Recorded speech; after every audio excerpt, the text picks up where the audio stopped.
Welcome to Sweet Life Beat Life. We hope this video helps.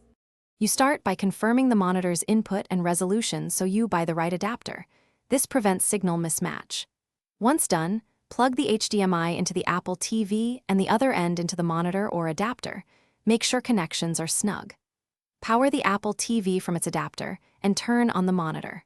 While it boots, connect to Wi-Fi or Ethernet because the Apple TV needs a network for activation and AirPlay features. Now move on to adapter or audio handling if your monitor needs it.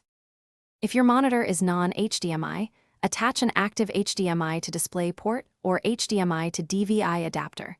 Some require USB power, plug that in. Then switch the monitor input to the port you used and let the Apple TV signal handshake. This can take a few seconds. Make sure the monitor's scaling and resolution match the Apple TV output to avoid cropping or black bars.